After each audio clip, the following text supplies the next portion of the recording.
da capacidade de compreender o mundo e sobre ele pensar por tecnologia, como programas de computador, reveste-se naturalmente do maior interesse para a atividade de divulgação científica do Grêmio Literário. No Grêmio Literário, a cultura, não sendo do domínio do artificial, está atenta ao desenvolvimento da ciência e dos progressos da capacidade tecnológica do homem. Sem mais delongas e agradecendo a todos, passo a palavra à sua professora. Obrigada. Muito obrigado.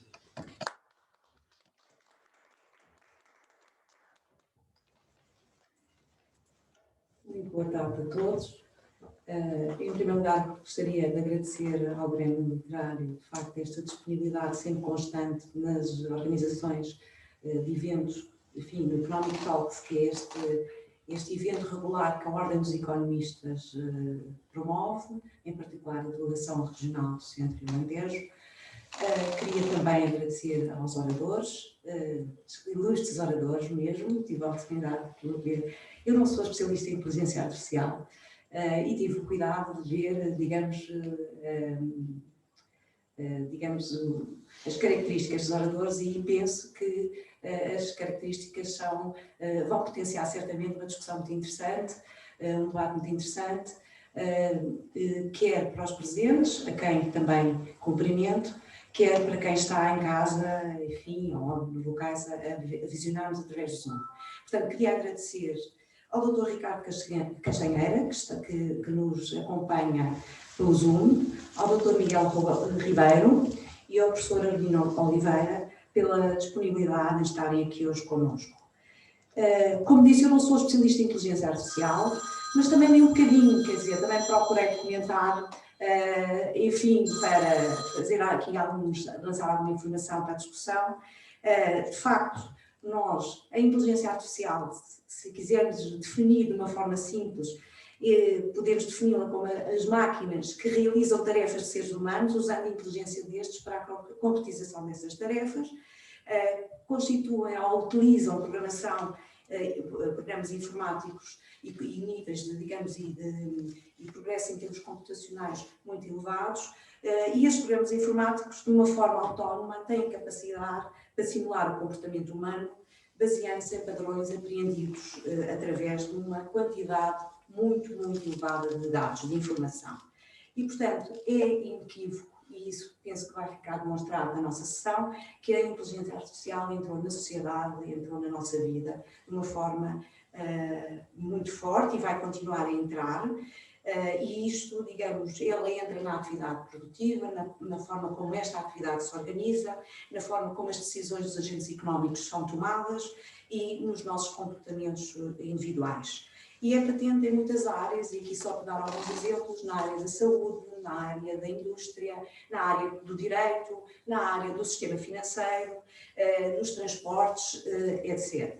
Na área da saúde, enfim, permite novas soluções terapêuticas e auxilia diagnósticos, ajuda a descobrir novos tratamentos médicos e a monitorizar pacientes com determinadas doenças. No direito, auxilia na análise e na elaboração dos contratos, através do conhecimento da linguagem utilizada, bem como analisa julgamentos, digamos, e situações anteriores, e daí permite, a partir deste conhecimento e desta informação acumulada, poder auxiliar, digamos, em julgamentos posteriores e na feitura de contratos posteriores. O setor financeiro é o outro que facilmente se percebe a utilidade da inteligência artificial, e muitos argumentam que o negócio bancário pode ser altamente potenciado, por exemplo, através de uma análise mais precisa dos clientes bancários, e, portanto, créditos que outrora poderiam ser atribuídos por uma incapacidade humana, enfim, de fazer a análise precisa, podem passar a ser concedidos. Portanto, daí poder haver uma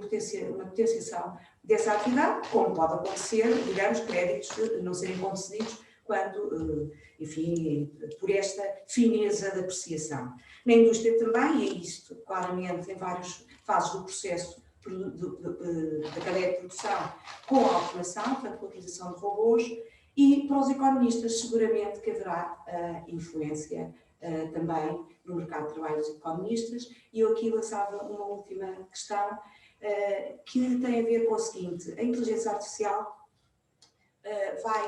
estima-se, e há algumas consultoras que fazem, a PwC, a Deloitte, fazem estimativas do impacto da inteligência artificial na produtividade e no crescimento económico. E essas estimativas são muito significativas, são muito fortes, são de tal modo, têm uma dimensão de tal modo grande que nos faz pensar que isto é uma coisa muito séria.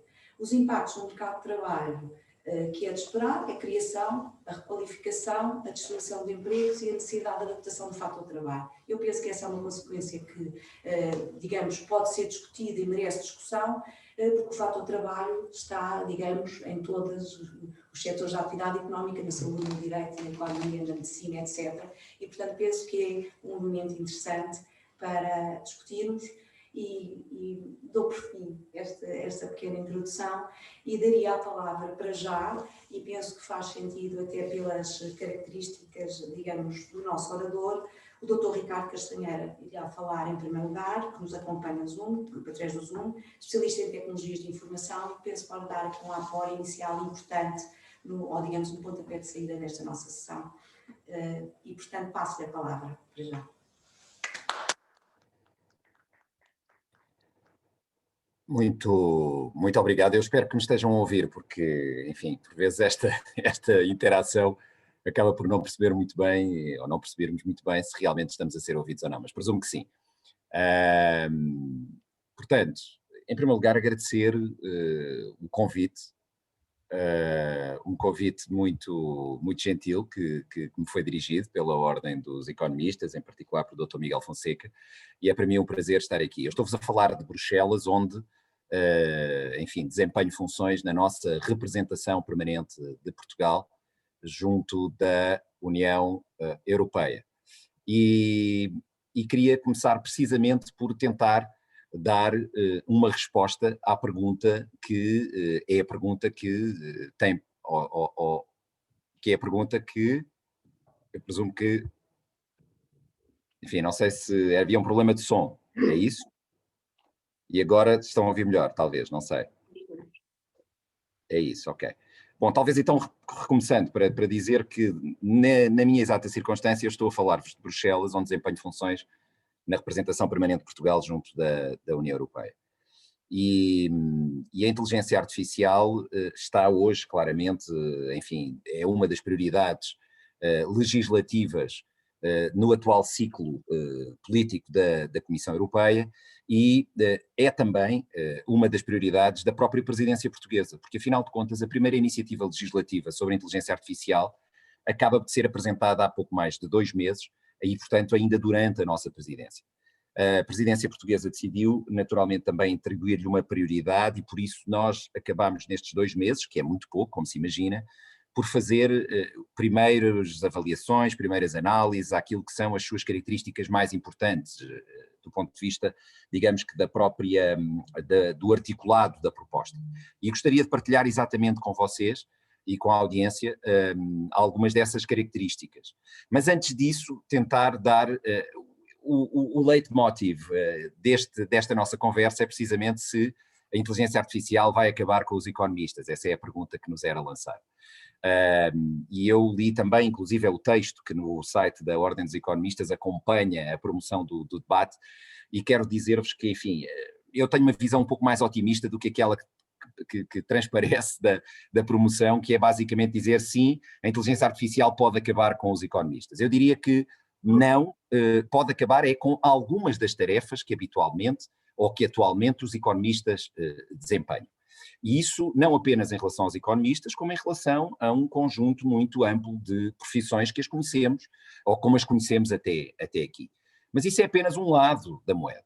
E é importante olhar também para o outro lado. E o outro lado da moeda é que a inteligência artificial representa um conjunto imenso de oportunidades, também para a criação de novos empregos. Há inclusive um conjunto de novas tarefas e de novas profissões, algumas até por criar, que estarão inexoravelmente ligadas às novas tecnologias, às tecnologias emergentes e onde a inteligência artificial se inclui.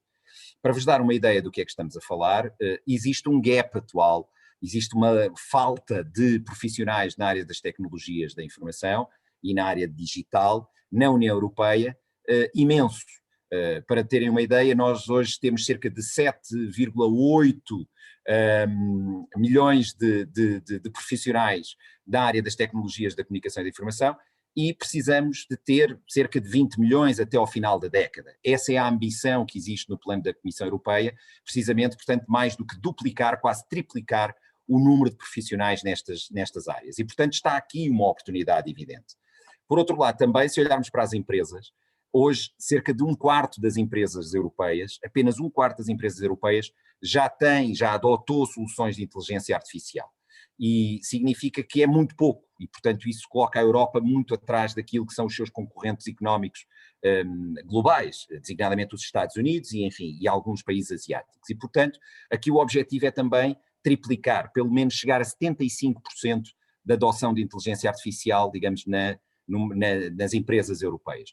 E isto implica o quê? Isto implica necessariamente um investimento muito, muito grande em competências, em qualificações digitais, nesta área também no domínio da inteligência artificial, e com isto, naturalmente, abrem-se um conjunto de outras oportunidades, e por isso este é o lado do copo cheio e não o lado do copo vazio.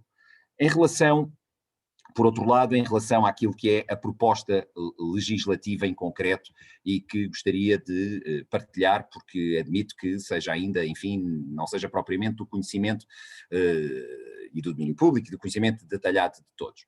Existe aqui sempre um exercício e um desafio enorme para o legislador e para o legislador europeu em particular, que é, no caso da inteligência artificial, perceber como é que se encontra um equilíbrio entre a necessidade de continuar a estimular a inovação e por via da regulação ou da legislação não criar, digamos que entropias e não criar necessariamente mecanismos que dificultam os processos de inovação, mas ao mesmo tempo criar um conjunto de normas que garantam e sobretudo desde logo a confiança no uso das tecnologias e, ao mesmo tempo, a redução ou pelo menos a mitigação dos riscos potenciais que estão associados a estas tecnologias. E, portanto, é deste balanço e é deste equilíbrio que não é fácil, que é um exercício, eu diria, complexo, que nós nos encontramos, nós, o legislador europeu, os reguladores europeus, precisamente neste momento. Mas para que se não pense que isto, a proposta, surgiu do nada, surgiu do vazio, a verdade é que houve um período de tempo, de mais de 2 anos, em que houve consultas públicas. E dessas consultas públicas, dizer-vos que nas quais participaram mais de 400 cidadãos, participaram mais de 150 entidades ligadas à Academia Europeia, participaram mais de 160 entidades ligadas à sociedade civil e mais de 350 representantes da indústria e dos negócios. E, portanto, da somatória de tudo isto, resultou com um conjunto de indicadores que permitiram que se chegasse a um conjunto de conclusões para a formulação da proposta propriamente dita. E aquilo que faz a inteligência artificial algo muito especial é, por um lado, uma certa opacidade. Isto é, há uma habilidade limitada ainda nossa, dos seres humanos, para compreender a totalidade da forma como os sistemas de inteligência artificial operam, como funcionam. Por outro lado, a sua complexidade, ou seja, a inteligência artificial e os sistemas de inteligência artificial e tudo aquilo que com ela se relaciona, tem uma multiplicidade de componentes e de processos extraordinariamente elevada e, portanto, é muito complexo. Por outro lado, é um processo e funcionalidades e os sistemas que estão em permanente desenvolvimento, em permanente adaptação. Porque há um processo que lhe é intrínseco, que é o de aprendizagem e de adaptação, e isto leva a que haja uma mutação permanente, o que naturalmente do ponto de vista, como imaginam, de quem, como nós, legislamos ou pretendemos legislar e regular, levanta desafios ainda maiores. Mas ao mesmo tempo, as funcionalidades ligadas a alguns sistemas, aos sistemas de inteligência artificial, acabam por gerar outputs que tomam com base em decisões que não têm intervenção humana. E isto é também em si mesmo um desafio enorme. O facto de não haver a intervenção humana daquele output pode colocar, e há casos em concreto que sabemos que colocam naturalmente riscos adicionais. E finalmente, O que torna a inteligência artificial especial é que depende o seu funcionamento de dados e da qualidade dos próprios dados. E isto é um outro desafio em si mesmo, porque a Europa produz muitos dados, mas trabalha poucos dados. A Europa como um todo, temos os principais players que utilizam dados, acabam por não ser europeus, muitos deles não estão hospedados na Europa. Enfim, em si mesmo, a questão da economia dos dados e dos dados é ela própria um desafio enorme. E, portanto, perante isto, temos aqui uma árvore do problema, e a árvore do problema é que, claramente, a inteligência artificial tem usos e pode colocar riscos à segurança dos próprios cidadãos. A inteligência artificial ou ao seu mau uso, em algumas circunstâncias, impõe riscos para direitos fundamentais dos próprios cidadãos e para um conjunto de direitos e de valores que estão consagrados dentro dos quais a própria Carta dos Direitos Fundamentais. Por outro lado, há circunstâncias em que sabemos que a utilização de inteligência artificial leva, por parte de determinadas autoridades, sem um controle efetivo, em que naturalmente com isso traz riscos associados. Por outro, um vazio legal que neste momento, apesar de tudo, ainda existe, gera naturalmente uma incerteza e uma maior complexidade face à forma como os players de desenvolvimento, como as empresas, enfim, como aqueles que se dedicam ao desenvolvimento destas soluções, como é que eles podem naturalmente olhar para o futuro. E, portanto, aqui o direito é um fator de estabilidade e de segurança. Por outro lado, a desconfiança, ou a desconfiança por um lado, mas também ao mesmo tempo a falta digamos assim, de uma utilização mais profusa da inteligência artificial nas nossas empresas e pelos nossos cidadãos, reduz, e isso há estudos que provam isso, enfim, estudos económicos, que provam que há uma redução muito significativa da competitividade da economia europeia também por esta via. E, portanto, há aqui um conjunto de fatores e de problemas que estão associados necessariamente à inteligência artificial, ou, melhor dito, a mau uso dela, ou eventualmente a ausência de regulação, e, portanto, era perante este problema que necessariamente se teria que encontrar uma solução. No caso da União Europeia, levanta-se ainda um desafio adicional. É que alguns Estados-membros começaram já, naturalmente, a tentar encontrar soluções legislativas individualizadas, e isto, naturalmente, naquilo que é um mercado único, levanta problemas adicionais, que é o facto de uma fragmentação das soluções legislativas não ajudam, naturalmente, a encontrar a solução que precisamos, que é uma solução uniformizada e harmoniosa, não apenas do ponto de vista jurídico, mas sobretudo que alavanque as vantagens económicas e as vantagens sociais da própria inteligência artificial. E, portanto, perante isto, aquilo que acabamos por ter em cima da mesa é uma solução que, desde logo, de forma que nos parece, pelo menos essa tem sido a reação dos Estados-membros ao longo destes 2 meses, desde que começámos a discutir a proposta legislativa, tem aqui um fator muito importante que é o seguinte, e que tem sido aplaudido. A proposta legislativa não visa legislar sobre a inteligência artificial em si mesmo, sobre a tecnologia, sobre a solução tecnológica, mas sim sobre os seus usos. E isto é uma diferença muito considerável, porque a forma como foi encontrada a definição e o escopo dentro da própria proposta é de que, do ponto de vista tecnológico, ela deve ser tão neutral quanto possível. No fundo, para quê? Para que possa cobrir o maior número de técnicas que venham a ser conhecidas e desenvolvidas num futuro. Porque a verdade é que, como eu disse, isto existe, digamos, os desenvolvimentos e a velocidade tecnológica é de tal forma avançada que provavelmente quando daqui a 1 ou 2 anos tivermos a solução legislativa terminada, pode acontecer que há um conjunto de soluções que naturalmente já estavam completamente desenquadradas e outras que tenham sido desenvolvidas e não tenham sido previstas. E, portanto, a neutralidade da definição e o facto de se focar sobretudo no uso e não tanto no software ou não tanto na dimensão tecnológica e nas características da solução tecnológica, isto é muito importante para cobrir o maior número possível, desde as soluções tradicionais de inteligência artificial, passando por machine learning, sistemas híbridos, enfim. E é por isso que a própria proposta prevê num anexo esta, digamos assim, a identificação e um elencar de um conjunto de técnicas de inteligência, ou listas de técnicas de inteligência artificial que depois possam vir a ser atualizadas e adaptadas à medida das necessidades e em função do tempo. E, portanto, isto é um aspecto muito importante e que tem sido devidamente, digamos que, enaltecido pelos diferentes Estados-membros. Depois, uma questão também relevante é esta. A proposta aplica-se a todos os provedores, a todos os fornecedores de soluções de inteligência artificial, sejam eles públicos ou privados, que estejam estabelecidos na União Europeia e que coloquem, portanto, esses serviços e esses sistemas de inteligência artificial no espaço da União Europeia, no espaço geográfico e no mercado da União Europeia, independentemente da sua origem, ou seja, ainda que o estabelecimento dessas empresas esteja fora e a sua matriz esteja fora da União Europeia, o facto de disponibilizarem a solução aos consumidores europeus e às empresas europeias e, enfim, ao mercado europeu, naturalmente faz cair dentro do âmbito de aplicação da proposta. Outra questão importante é a dos próprios utilizadores, daqueles que vão utilizar. Estes têm que estar também dentro da União Europeia e, portanto, o que faz sentido.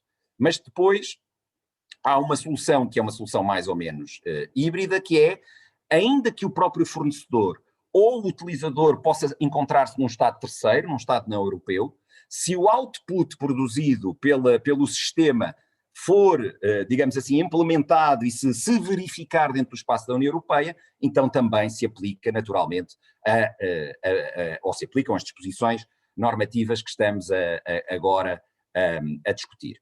O que é que fica fora do escopo? Claramente, desde já, isto pode evidentemente sofrer algumas alterações à medida que a proposta será negociada nos próximos meses ou anos, mas desde já ficam todas as soluções ou todos os desenvolvimentos de inteligência artificial cujo uso seja exclusivo para propósitos militares ficam completamente fora desta proposta, ou soluções que sejam utilizadas por autoridades públicas autoridades públicas num Estado terceiro, ou por organizações internacionais que utilizem estas soluções de inteligência artificial, mas ao abrigo de enquadramentos regulatórios e normativos com base em acordos internacionais no âmbito de law enforcement, portanto, fiscalização e de cooperação judicial. E, portanto, estes casos também ficam naturalmente fora. Um outro aspecto importante que eu queria salientar era o facto de haver uma abordagem pelo risco, a chamada risk-based approach. Ou seja, é uma solução regulatória que, no fundo, se olharmos para uma pirâmide, compõe ou é composta por 4 layers, por 4 níveis.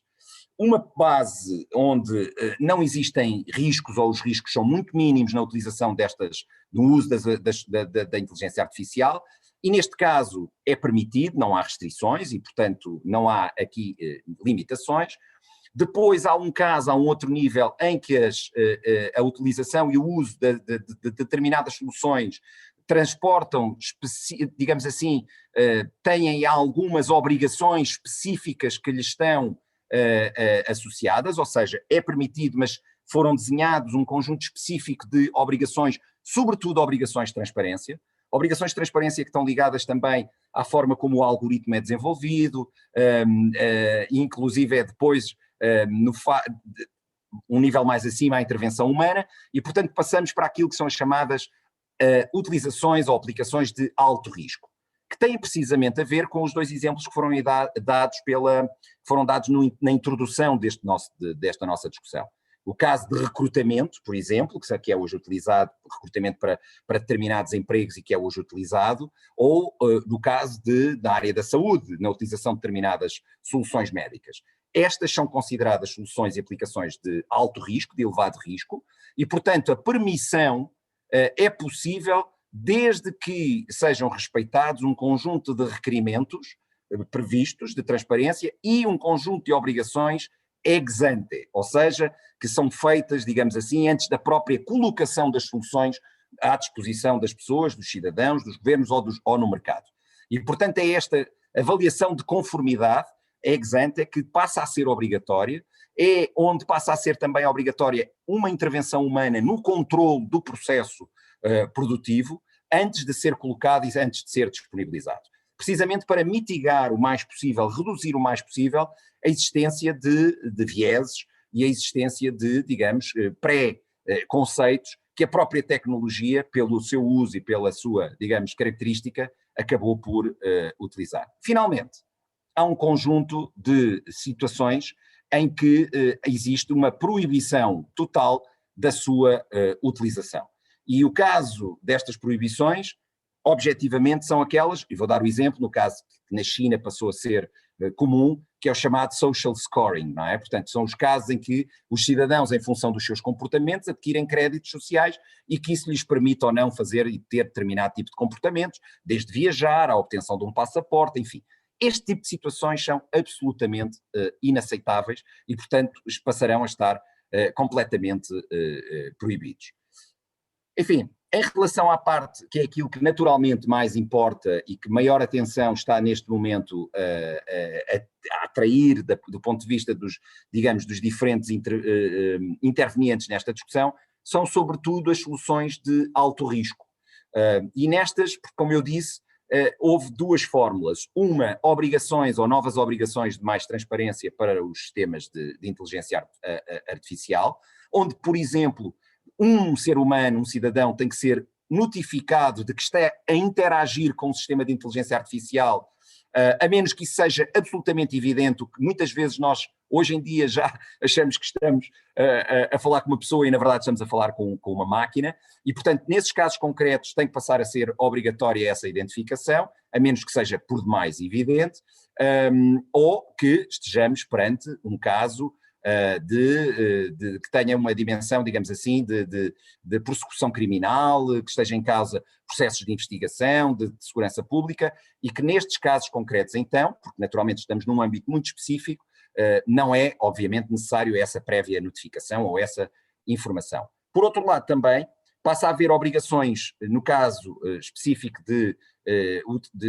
soluções de AI de alto risco e de notificação aos cidadãos, no caso de reconhecimento de emoções, ou no caso de sistemas biométricos de categorização. Portanto, nestes casos muito específicos, também passa a haver esta obrigação, a menos que, tal como falei, no caso de investigações criminais e de prevenção, nesses casos concretos, então, há, digamos, um conjunto de exceções. E, portanto, além disto, destas obrigações de transparência, que são extraordinariamente importantes, podia dar-vos inúmeros exemplos, mas parece-me que, do enquadramento que vos dei, a cada um de nós, enquanto cidadãos, individualmente, perspectivamos já um conjunto de circunstâncias em que já estivemos e que, a partir do momento em que haja normas desta natureza, naturalmente vamos ter maior transparência e maior informação. Existe também a possibilidade de códigos de conduta voluntários por parte das empresas, em que, naturalmente, as empresas se disponibilizam para adotar um conjunto de comportamentos e de técnicas na produção e no desenvolvimento das soluções que visem, naturalmente, também mitigar todos estes riscos. E, portanto, há, digamos aqui, esta dimensão voluntária de um código de conduta para as empresas, que é algo que é, naturalmente, também muito importante e valorizado na própria proposta. E, portanto, eu diria que, e em suma, estamos ainda, e vou terminar, estamos com uma proposta legislativa que tem uma importância extraordinariamente elevada, porque, por um lado, preserva e está direcionada para preservar direitos fundamentais, por outro lado, ela não aparece do nada, portanto é resultado já de um processo longo de consultas e de intervenção de grandes especialistas, e ao mesmo tempo ela também tem uma interação e uma interligação com um conjunto e um catálogo de peças legislativas que já estão em prática, desde o RGPD, por exemplo, à diretiva da segurança de produtos, há um conjunto de normas, sobretudo na área médica, na área clínica, que regulam os instrumentos médicos e equipamentos médicos, que naturalmente também vão ter que interagir com esta proposta. E, por fim, apenas dar-vos nota, não é esse o mote nem o tema da nossa conversa hoje, mas um dos temas mais controversos ou controvertidos até ao momento e de fruto de alguma tensão, posso dizer-vos, é precisamente como é que esta proposta, apesar de já ter exceções para a segurança pública e para efeitos de segurança pública, como é que precisamente as autoridades de segurança pública vão poder, e em que circunstâncias, utilizar as soluções de inteligência artificial, e isso tem gerado algumas tensões, sobretudo em países que estão mais expostos a riscos de terrorismo, etc., em que queriam naturalmente que esta proposta deixasse um campo e uma margem muito aberta para as autoridades policiais e para as autoridades criminais. Há outros Estados-membros que entendem que isso traz riscos associados para os nossos direitos fundamentais e que, portanto, não se justifica tanto, ou pelo menos um cheque em branco para haver exceções absolutas, e essa, apenas a título de curiosidade, é a nota, digamos, de maior tensão que tivemos até agora nestes 2 meses de presidência portuguesa a discutir a proposta legislativa. Muito obrigado pela oportunidade que me foi dada.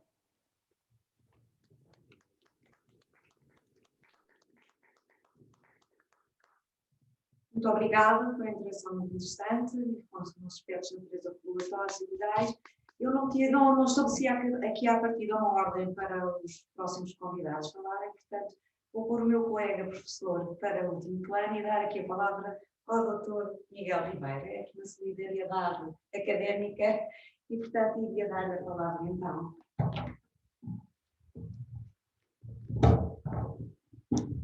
Eu não sou especialista em inteligência artificial e venho cá, fui convidado mais, em primeiro lugar, muito obrigado pelo convite, mas fui convidado para servir um pouco de contraponto à ideia que tive que o professor Alino de Oliveira teria da inteligência artificial consciente.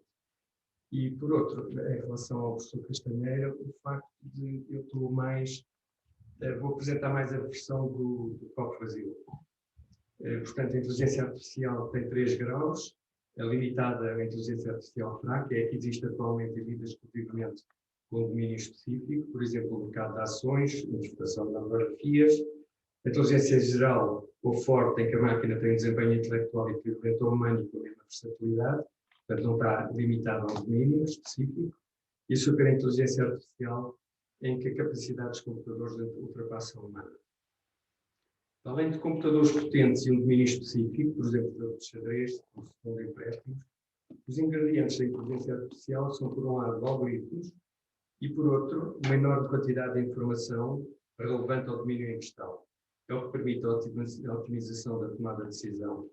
A inteligência artificial é treinada a reconhecer padrões ocultos e correlações, ligando a informação pertinente para o objetivo em mente e, com base nisso, fazer previsões. Muitas dessas correlações são invisíveis ao cérebro humano. Por exemplo, no campeonato de xadrez, uma jogada demasiado original ou criativa levanta a suspeita que o jogador está a ser ajudado por computador. No exemplo do pedido de empréstimos, a aplicação Smart Finance não avalia apenas os parâmetros óbvios de ordenado, bairro de residência e história de emprego, mas detalhes como a velocidade com que o candidato digita a data de nascimento, a energia restante no telemóvel e muitos outros parâmetros que à partida parecem relevantes. A quantidade de informação é um fator-chave para conhecer os exemplos suficientes que permitem ao algoritmo extrair correlações significantes e distingui-las de correlações acidentais. Em suma, na fase de implementação da inteligência artificial, é preferível um sistema em que haja engenheiros informáticos medianos, mas muita informação, a outros com profissionais mais criativos, mas menos informação. Aplicações do machine learning incluem portais de recrutamento de emprego, na medicina, controle da imigração nas fronteiras, proteção de fraude, evasão fiscal, previsão de tempo, isto é, sempre que entra em jogo previsões. Mas para além de machine e deep learning, a inteligência artificial inclui outras áreas como a robótica e podemos encontrá-la em todo o lado, por exemplo, no telefone. Está na Siri, no reconhecimento de imagens, Google Maps, tradução de línguas, publicidade dirigida, etc.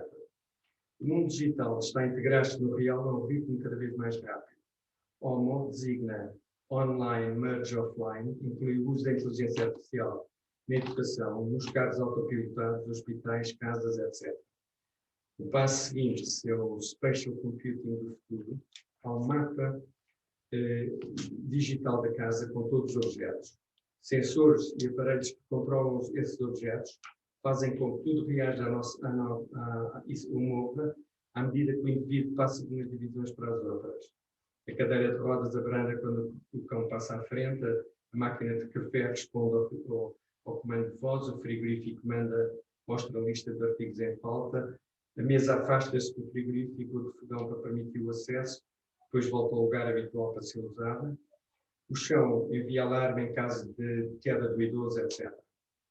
Mas, para além destas e muitas outras coisas fantásticas, a inteligência artificial acarreta consequências negativas que incluem, em primeiro lugar, a perda da privacidade, a segunda, a acentuação das desigualdades, terceira, perda de emprego, quarto, perda de controle da inteligência artificial pelos humanos. A primeira, portanto, os chineses aceitam muito melhor que os ocidentais a troca de privacidade por conveniência e por isso a China já tem o maior banco de dados, representa um enorme trunfo na corrida da inteligência artificial.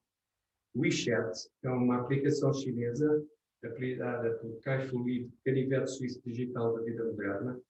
É extremamente versátil, dá para marcar consultas, pagar restaurantes, desbloquear bicicletas partilhadas, gerir investimentos, participar em redes sociais e videoconferências, etc. O problema é que, decorrente do uso generalizado deste tipo de aplicações, fica-se a saber a cada momento como é que a pessoa se desloca, onde e com quem está, com quem comunica, as pesquisas da net e o tempo disponível a cada página, os likes, o que come, lê, faz e compra, desde livros e medicamentos a bebidas alcoólicas.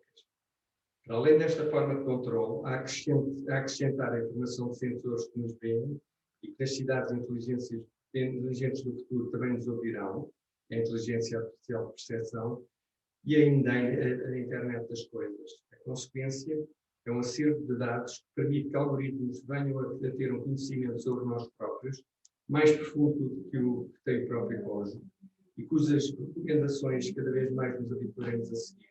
Muito simplesmente serão melhor fundamentadas que as que espontaneamente somos capazes de produzir. O segundo trunfo dos chineses é a abordagem tecno-utilitária. Por exemplo, nos carros autopilotados, no Ocidente é necessário chegar-se a consensos éticos que é um obstáculo à implementação. Por exemplo, em caso de acidente, ou quando o acidente é inevitável, deve-se privilegiar o proprietário ou o pedestre.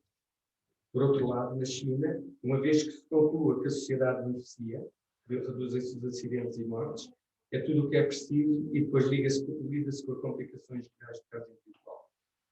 Finalmente, o terceiro trunfo dos chineses resulta do substancial investimento do governo chinês em inteligência artificial. 2. A segunda consequência nefasta da inteligência artificial é a acentuação da desigualdade. A inteligência artificial vai produzir riqueza a uma escala sem precedentes. Segundo Kai Fu Li, estima-se que já em 2030 irá gerar mundialmente 15,7 trilhões de dólares, dos quais 7 reverterão para a China, 3,7 para os Estados Unidos e 5 para o resto do mundo. Embora o Reino Unido, França, Alemanha e Canadá estejam a investir seriamente em inteligência artificial, falta-lhes o ecossistema capital e as bases alargadas para gerar a informação, que é a chave da fase de implementação. E em paralelo com o poder económico, vai crescer a influência cultural, política e ideológica da China no mundo. A previsão é que uma minoria de companhias da China e Estados Unidos irá concentrar a riqueza e dominar os mercados mundiais. As companhias são gigantes da inteligência artificial, alimentados pelos consumidores globais. Os países ricos, a história das indústrias alimentadas em inteligência artificial é eliminarem a competição pela queda dos preços e tornarem-se monopólios. Tradicionalmente, os países subdesenvolvidos ultrapassavam a pobreza através da mão de obra barata. Na era da inteligência artificial, este trunfo transforma-se em desemprego, isto é, em elemento estabilizador e perpetua a pobreza. Nesta luta pelo domínio, embora a atenção esteja nos protagonistas, a grande divisória poderá estar ainda mais entre países, dentro dos próprios países, com linhas de fratura social. A crise social é, então, a terceira consequência da inteligência artificial e resulta da perda de empregos e crescente desigualdade. Como que anunciar o futuro, nos últimos 30 anos assistiu-se ao aumento progressivo da produtividade dos trabalhadores, mas estagnação no crescimento do salário médio. Isto foi a qualidade da Great Decoupling, Isto é, após décadas em que produtividade, salários e empregos cresceram em paralelo, essa estreita ligação começou a perder-se. É uma tendência que se vai acentuar na era da inteligência artificial e levar ao agravamento da estratificação económica. Nos Estados Unidos, em 2007, o 1% mais rico detinha o dobro da riqueza total dos 90% mais pobres, sendo os ganhos, sobretudo já então, nas tecnologias de informação e comunicação. O desempenho da inteligência artificial já ultrapassa a humana em campos específicos, no mercado de ações, publicidade dirigida graças ao conhecimento público que tem dos consumidores, avaliação de risco das seguradoras e empréstimos, detecção de spam e fake news, etc. A empresa Toutiao, que cobriu os Jogos Olímpicos de Verão de 2016, no Rio de Janeiro, já produzia artigos curtos de mais de 30 eventos por dia, minutos após o apito final. E no futuro, por um lado a robótica e por outro lado a inteligência artificial nas decisões empresariais, diagnóstico médico e até artigos de opinião, tornarão redundantes a maior parte dos profissionais humanos. Isto é, deixaremos de ser competitivos no mercado de trabalho. Saímos mais caros em termos contratuais e de manutenção e somos menos competentes. Somos inferiores a lidar com o volume, processamento e integração da informação. Somos preconceituosos, somos menos objetivos e fiáveis. Por exemplo, as penas aplicadas por um juiz tendem a ser mais severas antes do almoço do que depois, já saciado. Os empregos mais seguros prometem ser, por um lado, os engenheiros informáticos e mecânicos de robôs. Em segundo lugar, as atividades que requerem cunho individual, como recepcionista de hotel de luxo ou treinador de cães. Finalmente, os que exigem destreza manual pela dificuldade de criar robôs inteligentes. Isto é, não é fácil substituir fisioterapeutas, enfermeiros e cabeleireiros por máquinas. Os mais precários serão empregados de caixa, de serviços financeiros e de segurança, cozinheiros, especialmente fast food, radiologistas, etc.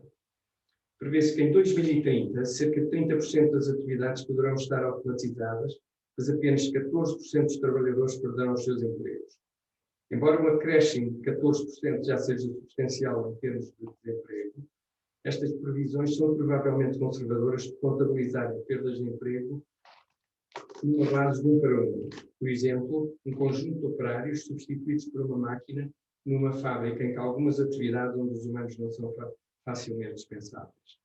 Contudo, o efeito será provavelmente muito mais disruptivo para o mercado de emprego, se considerarmos que a indústria será pré-imaginada de raiz em torno da inteligência artificial. É uma tendência inescapável para as empresas se manterem competitivas.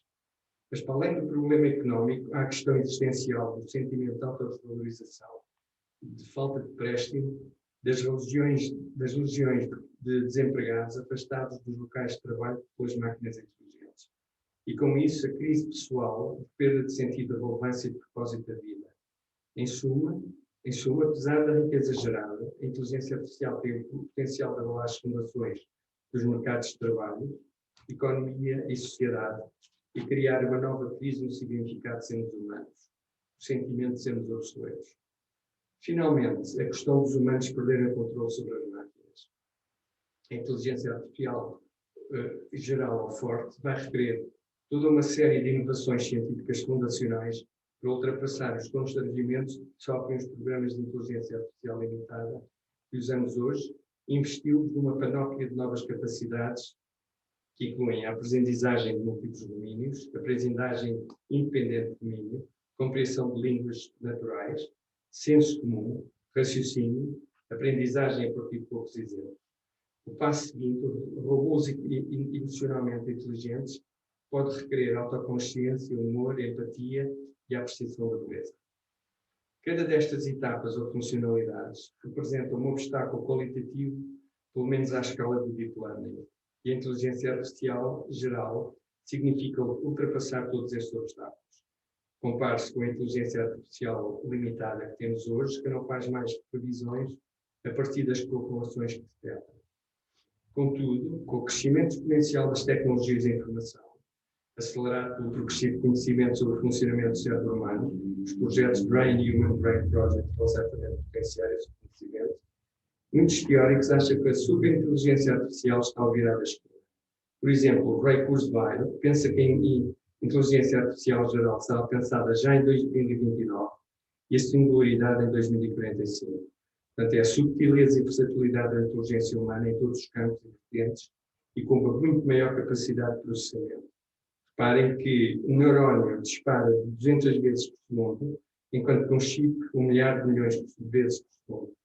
A velocidade máxima de condução neuronal é 50 metros por segundo, através de um circuito, é a velocidade da luz.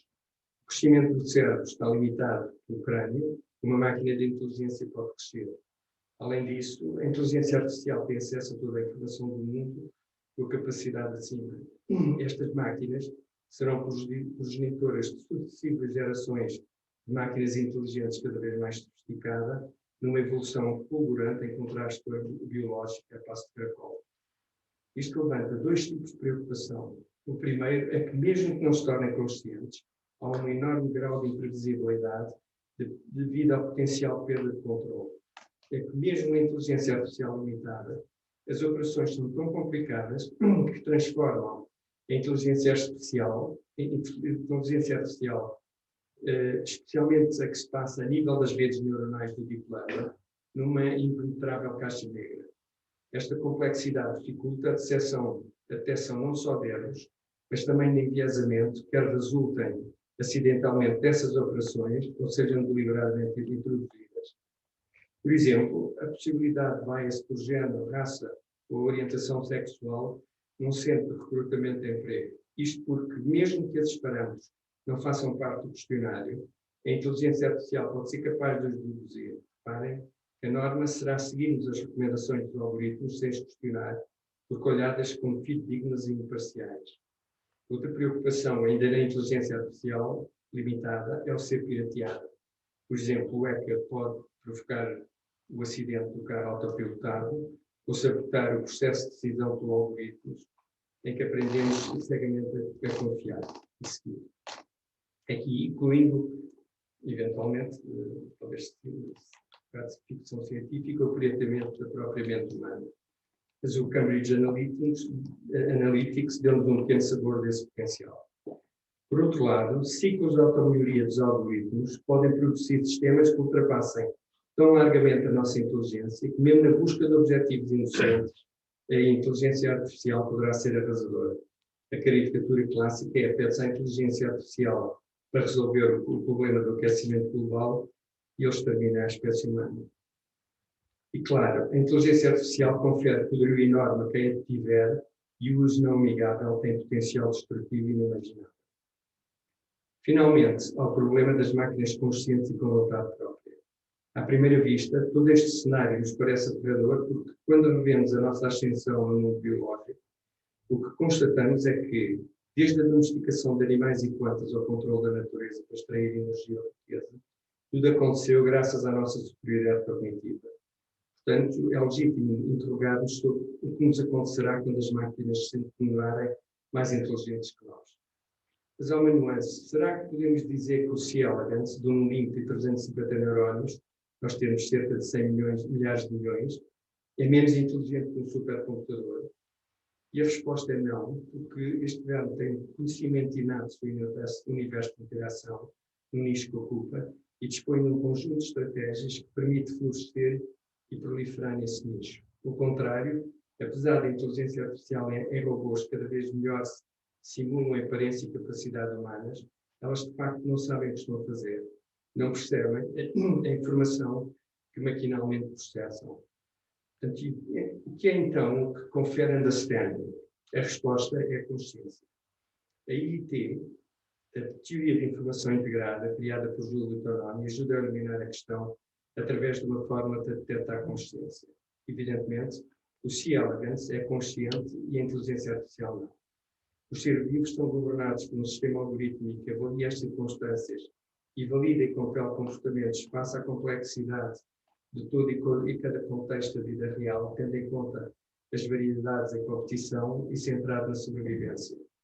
Portanto, é um programa senciente de cada organismo que, em última análise, leva o girassol a voltar-se para o sol ou o animal a respirar, procriar e lutar ou fugir. Os seres vivos, desde a bactéria ao ser humano, têm poder causal. Portanto, que é a capacidade de explorar o ambiente em proveito próprio, baseada em informação, conhecimento, inscritos no genoma, que define o plano de adaptação específico de cada espécie. Esse sistema intrínseco de valores de cada organismo, que faz com que exista para si próprio, é o que confere tal understanding. E como frisa Tononi, inteligência e consciência são coisas diferentes e, contraintuitivamente, uma não leva à outra. Por outro lado, a consciência como fenómeno emergente do cérebro pode significativamente melhorar as perspectivas dos projetos por engenharia reversa, Brain e Human Brain Project. Isso porque a ideia reducionista do estudo molecular das redes neuronais, neurotransmissores de sinapses, pode desvendar a consciência, é equivalente a acreditar que o estudo da composição da tinta e fonte no texto ajuda a interpretá-lo.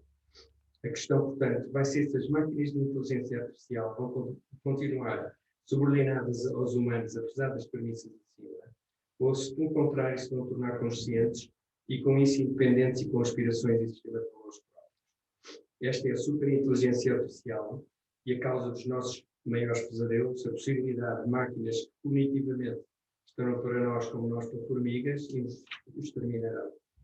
Nesta fase da nossa evolução, não percebemos a consciência e não é possível programar aquilo que não percebemos.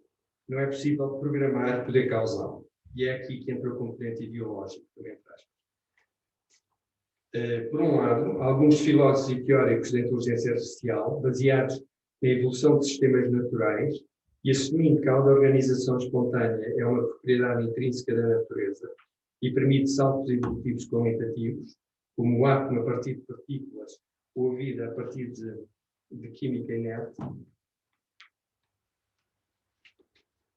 acreditam que essas máquinas inteligentes, por equivalente processo de emergência, se tornarão conscientes. Nessa linha, alguns pensam que a consciência pode emergir espontaneamente em chamas de robôs e que a própria internet eventualmente se tornará consciente.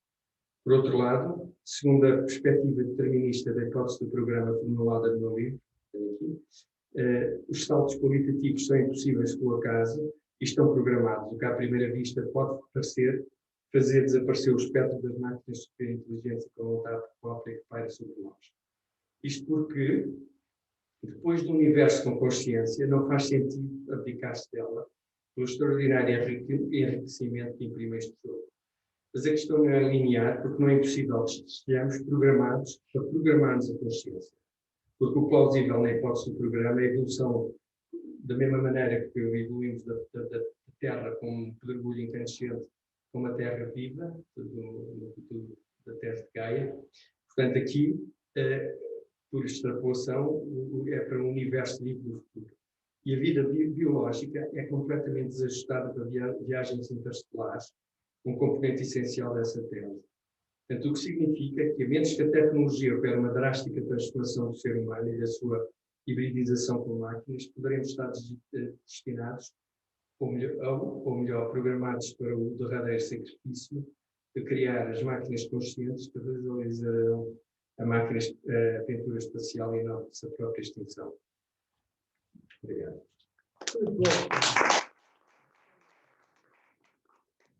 Muito obrigada. Então, passar a palavra aqui ao professor Armindo Oliveira. Obrigado, olá, boa tarde, muito obrigado pelo convite para estar aqui. A minha missão está significativamente facilitada pelo facto do Dr. Ricardo Castanheira já elaborou em profundidade sobre questões regulamentárias que têm sido discutidas ao nível da União Europeia. E o Dr. Miguel Ribeiro, embora dizendo nas suas palavras que não é um especialista em inteligência artificial, estou claramente indicado muito tempo a perceber estas questões e abordou e referiu com grande precisão, aliás, não discordaria praticamente nada do que ele disse, abordou algumas das questões práticas e filosóficas da inteligência artificial. Portanto, eu vou fazer na prática uma introdução muito resumida e depois só ligar a um ou dois pontos das intervenções anteriores. Em primeiro lugar, no que respeita, portanto, A inteligência artificial é uma coisa muito, muito vasta. As técnicas de inteligência artificial incluem não só machine learning, mas técnicas de procura, técnicas de processamento de língua natural, técnicas de visão por computador, raciocínio. Há uma área vastíssima e as pessoas que estudam e que ensinam esta área, como nós fazemos no técnico, enfim, há dezenas de disciplinas da área de inteligência artificial. Mas a aprendizagem automática, que é a tradução que nós usamos para machine learning, tem sido, de facto, aquela que tem causado a maior revolução nos últimos tempos, essencialmente porque permitiu ultrapassar um estrangulamento significativo, que é, há coisas que são muito difíceis de programar, exclusivamente. Nós não conseguimos programar um veículo para conduzir, nós não conseguimos programar um veículo para perceber a língua falada, nós não conseguimos programar um sistema para reconhecer, para diagnosticar a doença. Em compensação, usando a aprendizagem automática, nós conseguimos programar um sistema para aprender a partir de exemplos a fazer cada uma destas coisas que eu conduzir um veículo, fazer um diagnóstico. E, portanto, a aprendizagem automática permitiu, de facto, tem permitido, na última década, já há mais tempo permitido, ultrapassar este estrangulamento significativo, que é, há coisas que são muito difíceis de programar, e são difíceis de programar porque nós não sabemos como é que nós as resolvemos. Nós realmente não sabemos como é que conduzimos.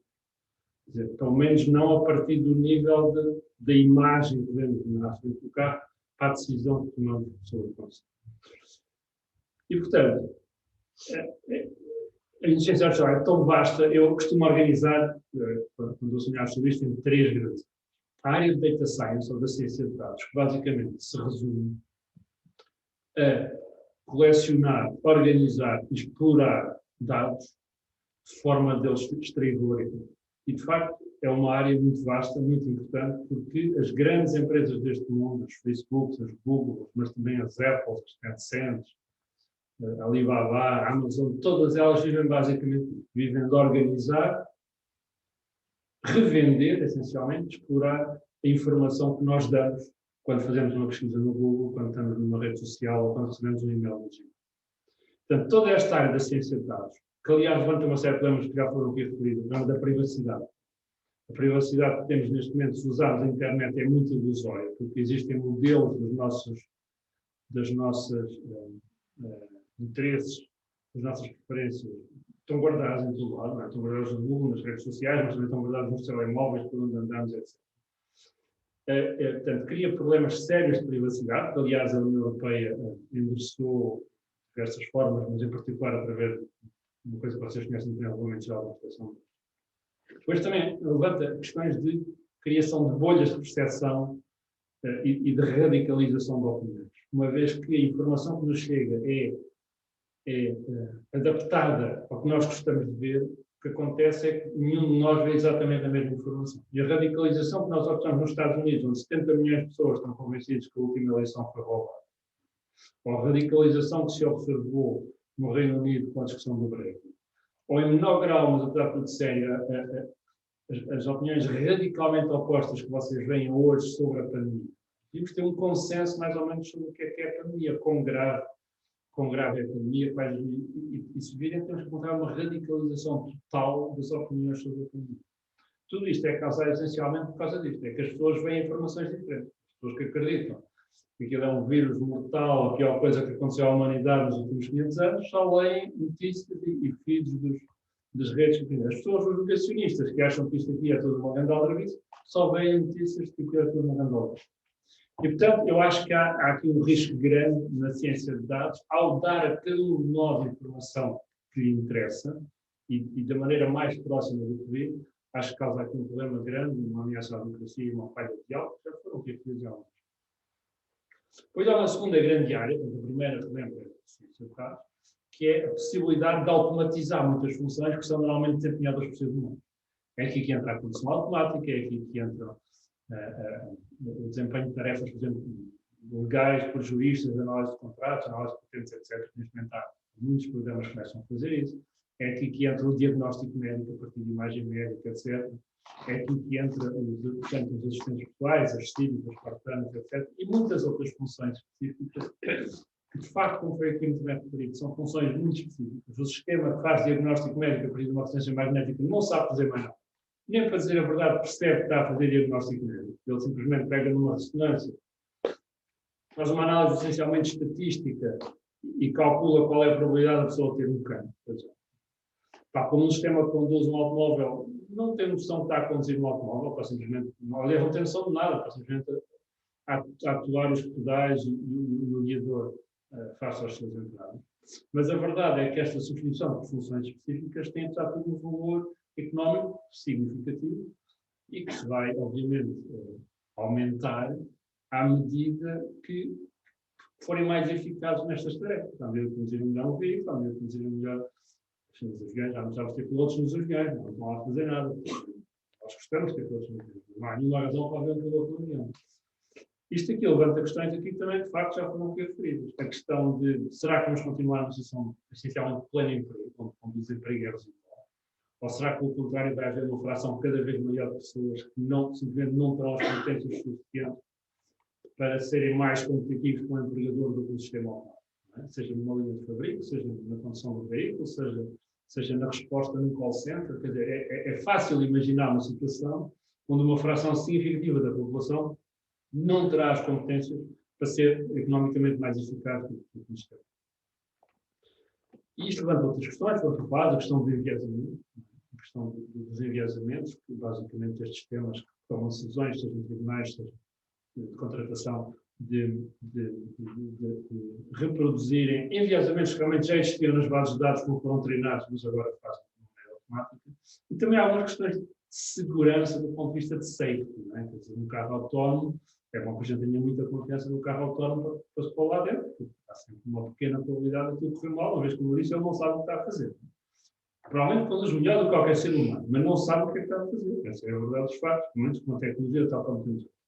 Isto levanta a terceira área que eu costumo partir, portanto, da assistência de dados, solução de funções, e o que eu costumo chamar de inteligência artificial forte, em inglês tem uma definição que é Artificial General Intelligence, que é esta ideia de que um dia talvez sejamos capazes de fazer sistemas que tenham flexibilidade e capacidade de inteligência humana, ou se aproximem disso, que não só conduzam um carro, mas saibam que estão a conduzir um carro e sabem o que é que significa, não só façam um diagnóstico médico, mas percebam as consequências daquele diagnóstico médico, não só analisem um contrato, um ponto de vista estatístico, mas percebam o que é que está por trás.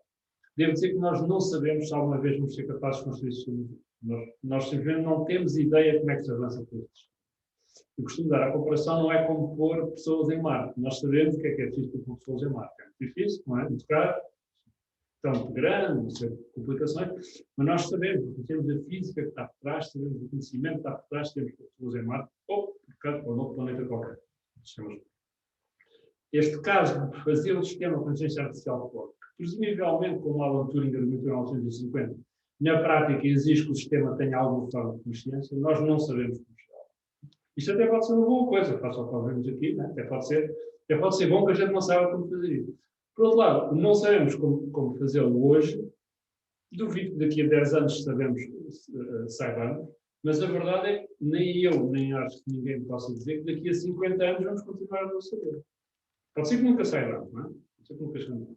500 anos, 1000 anos, ou pode ser que daqui a 50 anos os avanços tenham sido suficientes para fazer isto, ou se formos muito otimistas, daqui a 20 anos, como o Ray Kurzweil, que é um conhecido otimista. Devo dizer que há muitas teorias sobre todas estas questões. Por aqui falar no IIT, o Integrated Information Theory, uma teoria do Tonhani, que eu por acaso discordo, acho que é uma teoria, mas há umas 30 teorias sobre a consciência, não faltam. A minha preferida é a GWT, igual ao State Theory, que me parece implementável na última análise. Mas enfim, não faltam teorias sobre a consciência. E é provável que nas próximas décadas vamos conseguir fazer. É um problema muito complicado, não tenho tempo agora de entrar aqui. De facto, um problema, há quem diga, inclusive, há várias pessoas que dizem que é um problema impossível de resolver. Nunca poderemos resolver o problema da consciência, porque é um problema inerentemente subjetivo, portanto não há objetividade que possa resolver isso. Eu, francamente, não chego tão longe, porque, quer dizer, também se pensava que era impossível explicar a vida, e conseguimos explicar a vida. Antes disso, pensava-se que não percebíamos os órbitas dos planetas, e explicarmos os órbitas, o que é que explicou os órbitas dos planetas. Portanto, quer dizer que a inteligência humana tem um limite e que nunca conseguirá fazer isso, é, a meu ver, uma previsão.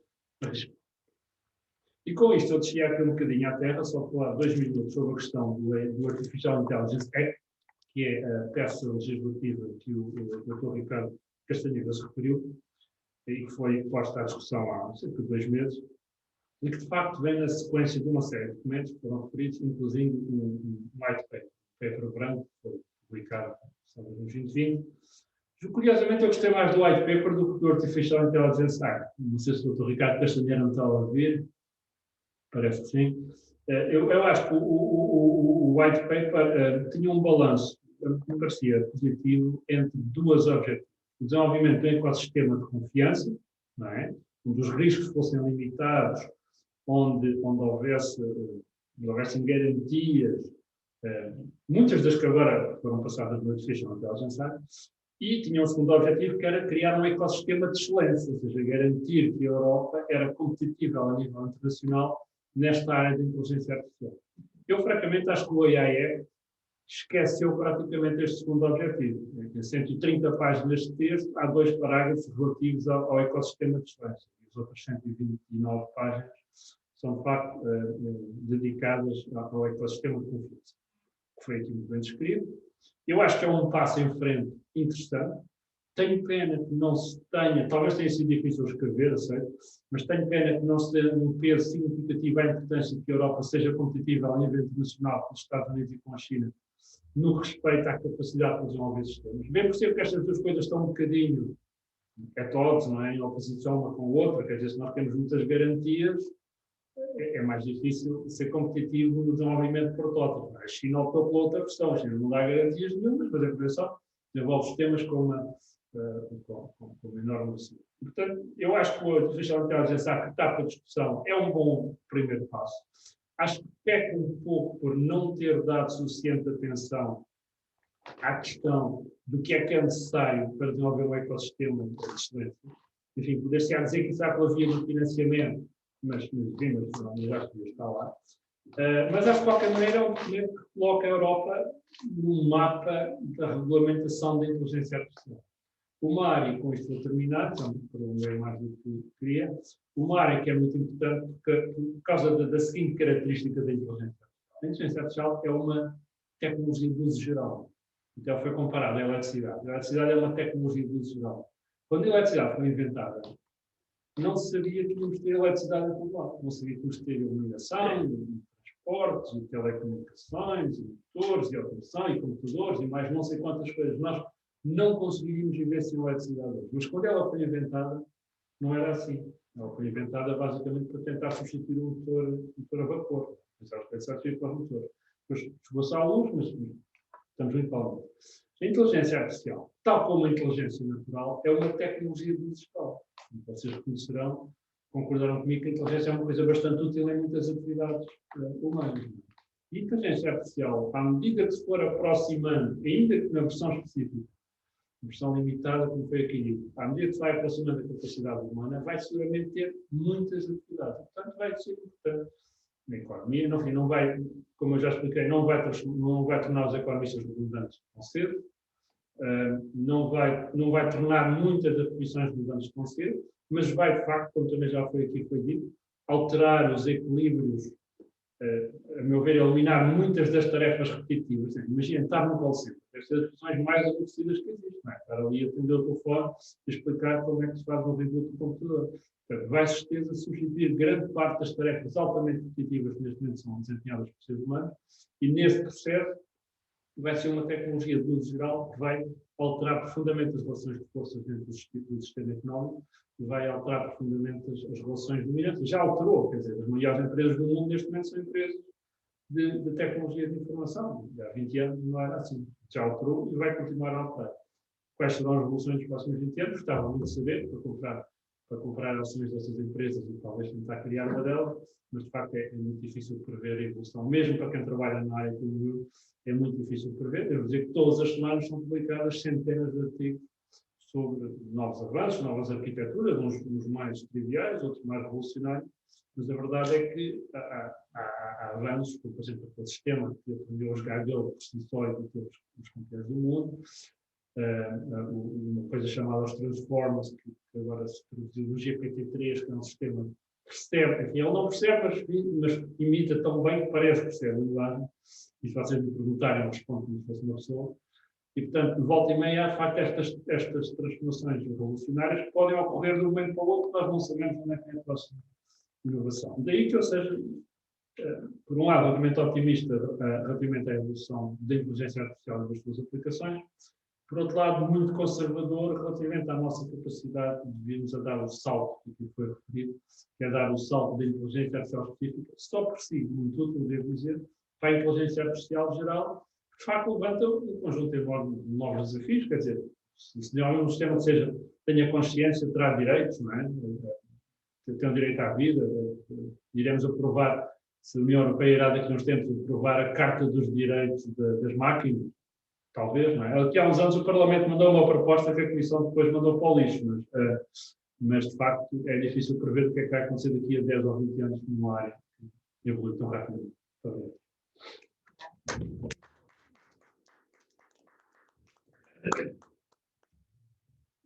Vamos passar a um momento de questões, perguntas e respostas. Temos, não sei quantas pessoas temos presentes a assistir, e se haja alguma questão, não. Ou então aqui os presentes, sim senhor. Então já agora eu queria colocar só uma questão. Primeiro queria felicitar os conferencistas. De facto, as conferências todas elas foram particularmente interessantes, não há nenhuma que não tenha sido particularmente interessante. Mas, quer dizer, há aqui uma dúvida que passa pelo espírito, que é a seguinte. Enfim, se nós admitirmos que a evolução do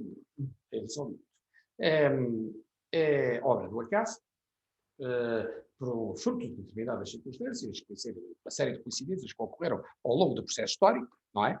Vamos admitir que pode ter sido obra do acaso, fruto de determinadas circunstâncias, e que isso permitiu que houvesse o aparecimento da vida e depois que houvesse a evolução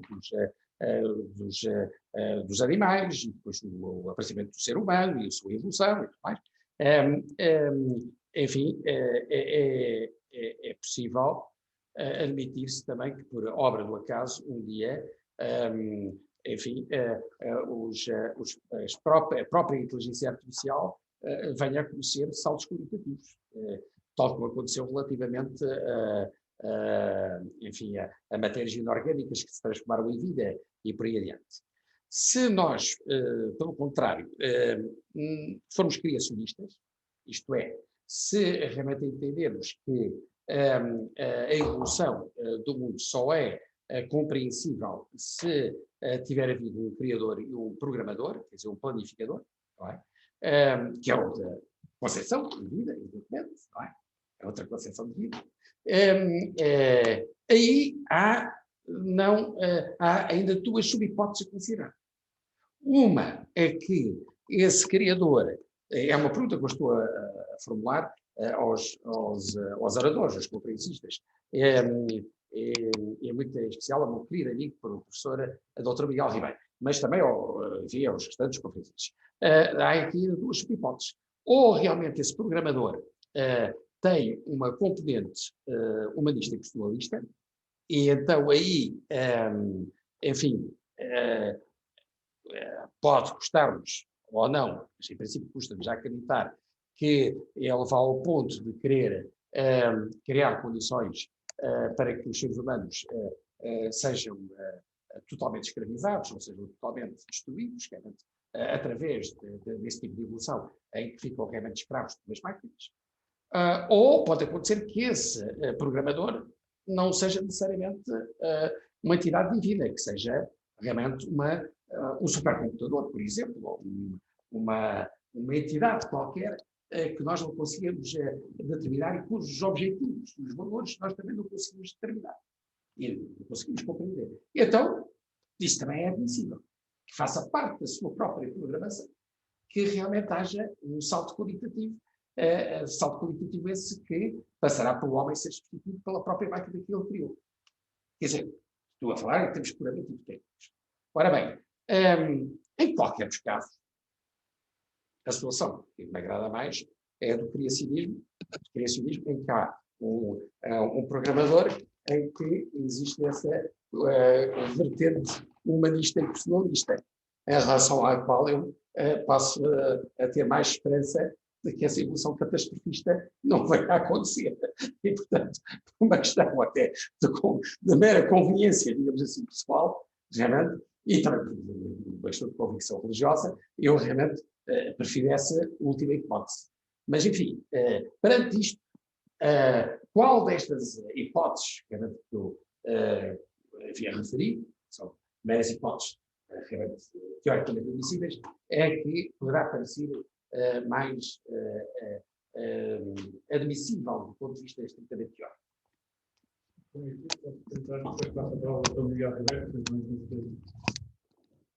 Eu, além de inteligência artificial, uma das áreas que trabalhei muito foi na bioinformática, que é a aplicação da inteligência artificial a problemas da área da biologia. Portanto, tenho uma opinião relativamente forte e não particularmente politicamente correta sobre esta questão. Em primeiro lugar, na dualidade entre o criacionismo e a teoria da evolução.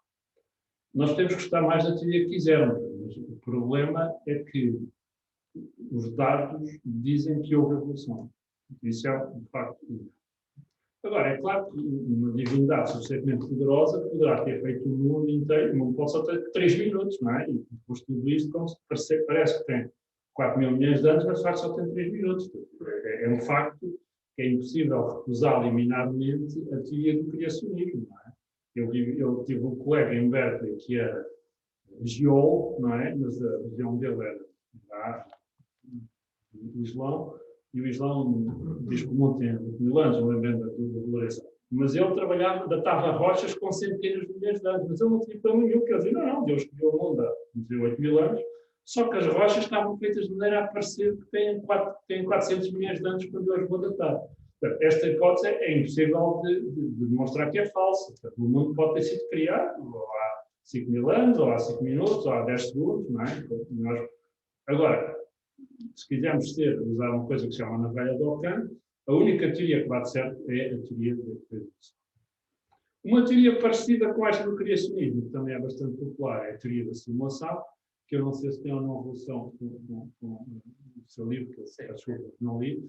A teoria da simulação também é muito interessante e também é outra que é impossível demonstrar que é falsa. Portanto, nós provavelmente podemos ser personagens num jogo de computador. Os personagens num jogo de computador, e vocês já devem ter visto jogos de computadores com os vossos filhos, netos, etc., jogam, também não sabem que são personagens do jogo de computador. É claro que são criaturas muito mais simples que nós, não é? Mas isso é porque nós também, os nossos jogos são muito simples. Nós podemos ser personagens num jogo, num computador, e pensamos que somos pessoas a sério, etc., mas de facto somos simplesmente entes estimulados no computador. Esta é outra teoria, tal como a teoria do criacionismo, também é impossível demonstrar que é falsa. Porque se o jogo estiver muito bem feito, não há maneira de distinguir isto de um mundo real como aquele que nós acreditamos. Devo dizer que esta teoria da simulação é bastante, muito discutida e popular entre algumas pessoas. Agora, e portanto, entre estas teorias, a única coisa que eu posso dizer é não há uma maneira. Dentro de um jogo não se pode mostrar que está dentro do jogo. Dentro do universo simulado não se pode mostrar que está dentro do universo simulado. Agora, tradicionalmente, a física, a ciência, etc., assume que isto não é uma simulação, porque, de facto, trabalhamos isto como se não fosse uma simulação. Portanto, isto é uma discussão filosófica muito interessante, mas como é impossível distinguir qualquer uma das situações, eu, por mim, adopto a mais tradicional, que é o mundo, houve evolução, a Terra tem 4,5 mil milhões de anos, o universo tem 3,8 mil milhões de anos, e a física explica a evolução que aconteceu aqui. Mas já agora, só uma última nota, desculpa, mas há uma pergunta muito interessante, que é, daqui a 1 milhão de anos ainda vamos ter aqui seres humanos, inteligentes mais ou menos possíveis. Parece-me extremamente improvável, dizer. Em lugar, só estamos aqui há 200 mil. Eu costumo fazer uma mudança de escala, que é, se a Terra fosse criada, tivesse 24 horas, os seres humanos estão aqui há 4 segundos. Um minuto nesta escala são 3 milhões de anos. Daqui a 3 milhões de anos, daqui a 1 minuto nesta escala de 24 horas, eu estou convencido que isto vai ser muito diferente. Não sei exatamente como é que vai ser, mas estou convencido que vai ser muito diferente. E parece-me extremamente improvável, com o rápido avanço da tecnologia e muitas outras coisas, que a coisa se mantenha assim durante dezenas de milhares de anos. Parece-me difícil de acreditar. Ou então, a sociedade estagna, a tecnologia estagna, e daqui a 10 mil anos estamos mais ou menos como lá. Pode ser que sim, mas não parece a coisa mais... E, portanto, eu acho que já temos de manter aqui um espírito aberto e pensar que daqui a uns milhares de anos, ou umas dezenas de milhares de anos, isto deve ser muito diferente. E uma inteligência digital, seres digitais que podem navegar no espaço sem problemas, que vivem basicamente para sempre, que resolvem o problema da morte e da saúde, parece-me, a meu ver, até uma coisa bastante plausível. Bastante plausível. Tem a grande vantagem relativamente a estes corpos biológicos, que nós podemos até gostar muito, facto são mais fáceis de manter, não sei, vantagens tecnológicas são mais rápidas, o que foram ter referido. Portanto, eu acho que no curto prazo, nas dezenas de anos, eu acho que não estamos a falar de nada, mas quando falamos em milhares de anos, eu acho que a nossa visão tem de ser mais aberta. E provavelmente os sistemas digitais digamos, não destruíram a humanidade, eles passaram a ser a humanidade. Desculpa.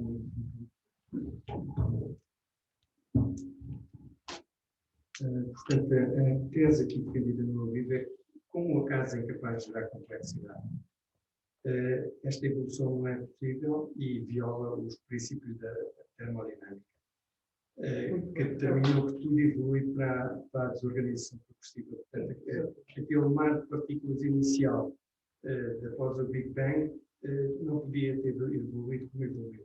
É um bocado como ter pontinhos em interação aleatória no ecrã de computador e esperar que se forme uma paisagem. Essa formação da paisagem é uma coisa, é um evento extraordinariamente improvável, mas possível. Agora, mas no momento seguinte, aquilo desvanece num padrão não significante. Para que essa paisagem continue como um filme, que é o que acontece na nossa, que é, por exemplo, imaginem que estão as palmeiras, cujas folhas abanam ao vento e dão projetam no chão umas sombras coerentes. As ondas rebentam, etc. Portanto, essa imagem inicial complexa não se pode continuar com o filme da paisagem porque ela implica a interação de sistemas complexos e isso já não pode ser redutível a uma questão estatística. E portanto, voltando ao princípio, portanto, se eu não sou religioso, se o acaso é capaz de gerar complexidade, se a evolução é um facto, portanto, não é a evolução de 3 minutos a simular em 4 bilhões de anos, é de facto serem 4 bilhões de anos. A ideia é que é do universo programado, portanto, é do universo como um computador. E que não é nós fazemos parte de um jogo transitório, mas é como Boston sugeriu,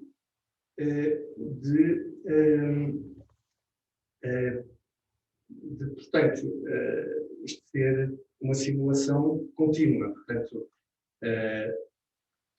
começa de facto com o Big Bang, etc. Portanto, é um indivíduo no futuro que quer reproduzir a história do seu universo e começa com uma coisa que provavelmente para ele é compacta, mas provavelmente porque a vida dele se passa a outras escalas temporais.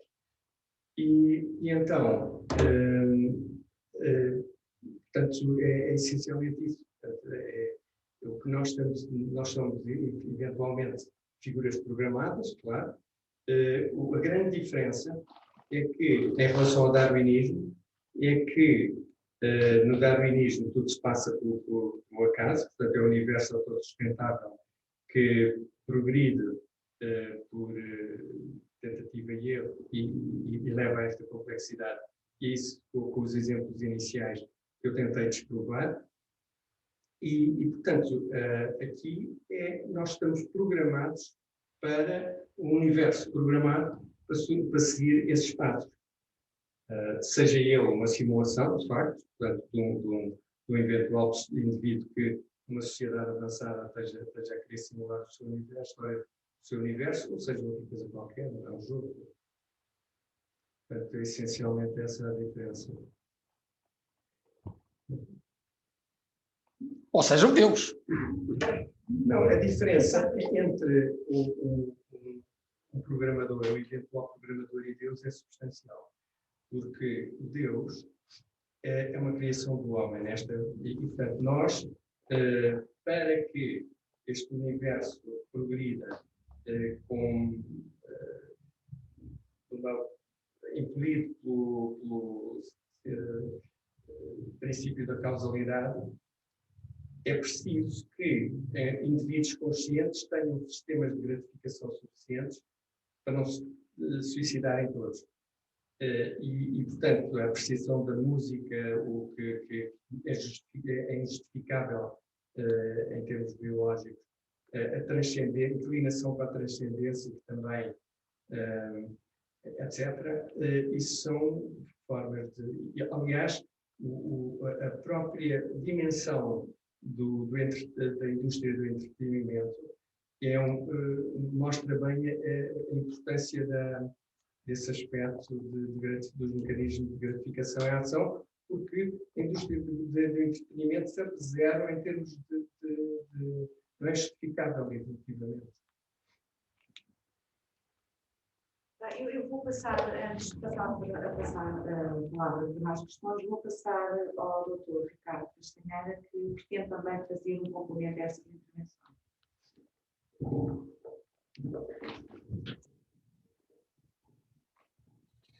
Bom,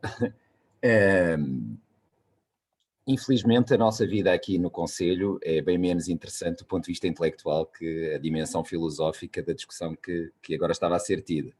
E, portanto, as coisas aqui são um bocadinho bem mais prosaicas e daí a dificuldade em tentarmos encontrar soluções, regra geral, legislativas e regulatórias, para resolver um conjunto de problemas que, obviamente, não são tão transcendentais, mas que impactam necessariamente nas nossas vidas. E, portanto, esta proposta, e eu percebo quando o professor Arlindo Oliveira disse que eu gostava mais do livro branco, evidentemente o livro branco tem um papel e uma função que não tem a proposta legislativa e, por isso, a liberdade criativa em torno do livro branco, que acolheu centenas de sugestões, inclusive é de um grupo específico de alto nível que foi criado para o efeito, tem um propósito distinto. A verdade é que, neste momento, eu esta dimensão não a dei na minha primeira intervenção e queria, sobretudo, enfatizá-la agora, é que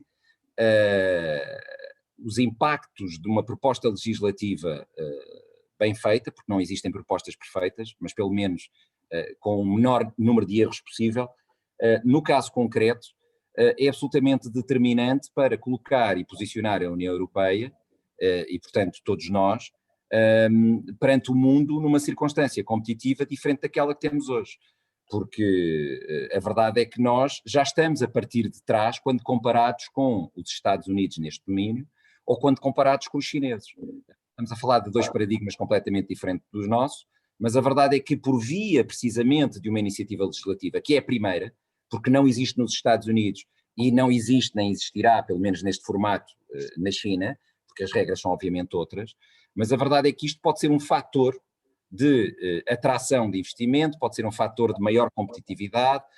A regulação não é necessariamente má, nem a regulação é necessariamente acréscimo de contratempos e de encargos e de red tape e de burocracia para as empresas e para os cidadãos.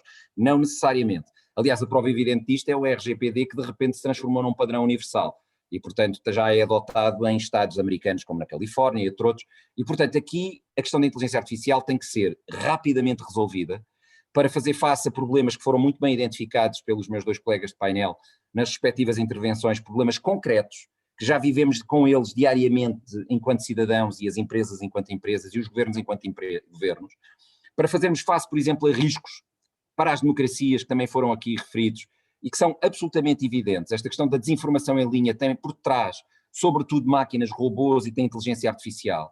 E, portanto, não nos podemos permitir continuar a achar que isto se resolve, enfim, apenas com paninhos quentes. E, portanto, a solução legislativa é aqui uma solução que tem que ser prática, que tem que ter uma dimensão muito concreta e que tem que ter uma intervenção humana e uma dimensão ética muito, muito forte. E isso é feito by design no processo todo, desde o princípio, desde o conceito, até ao desenvolvimento, à sua implementação e dentro do próprio mercado.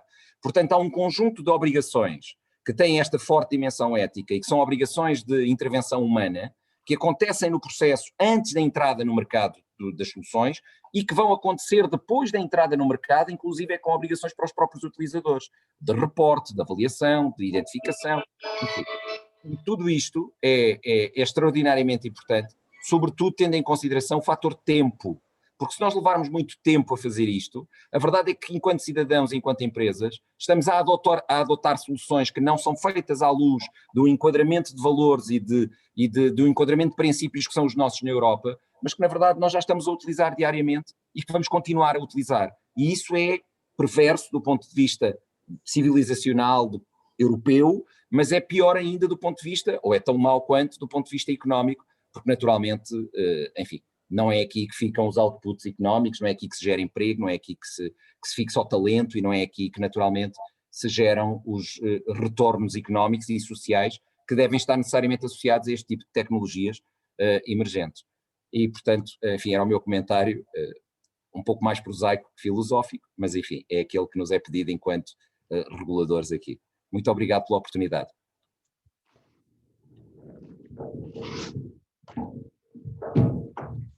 Penso que há mais duas intervenções, Sr. António Mendonça e... Como? Basta. Basta.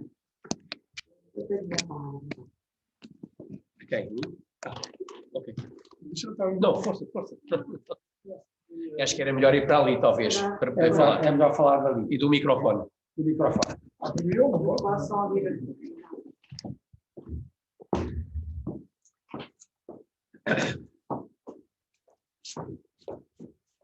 Bom, eu queria começar por dizer que foi um momento muito especial, eu tive momentos muito agradáveis, tradicionalmente, no greve literário, de longa data, a informação médica, quase que supera aqui os mestres. De qualquer maneira, ainda falando da informação médica, gostaria de dizer duas coisas que eu adorei.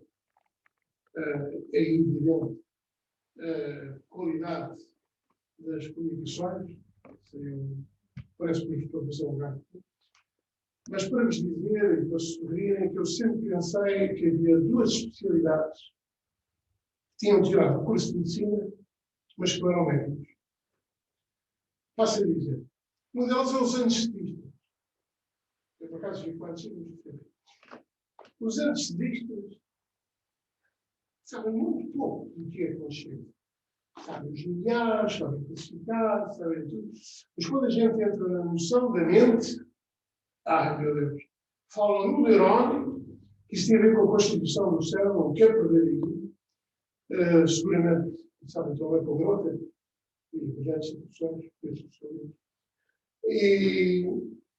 e de facto, é um mundo realçado, extremamente inteligente. Eu passo a vida a dizer, a brincadeira, que existe uma amígdala, um hipocampo, que está sempre em diálogo com a área intermédia frontal. Eu não sei bem o que é que isto quer dizer. Tem que dizer que um discute com o outro para, no fundo, querer fazer uma política de agora, ou seja, trabalhar em conjunto, que isto para caçar a raposa é sempre necessário. Daí eu começar a adorar a minha disciplina, a biologia, porque descobri que socialmente era muito importante ter toda a convenção cultural comunitária. Não é fácil. E por isso, grande parte das patologias que existem, e algumas delas, não ficam bem com os doutorados. O problema está no tecido. E daí, eu continuar a dizer que, para mim, foi uma descoberta, não só sobre esse tema que eu leio há muito tempo, porque me interessa muitíssimo.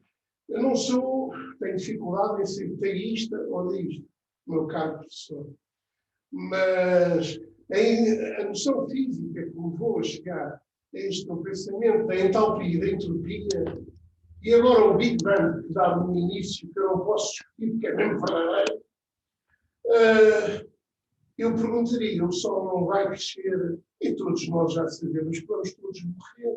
Não é morrer, é morte natural, a Terra vai desaparecer.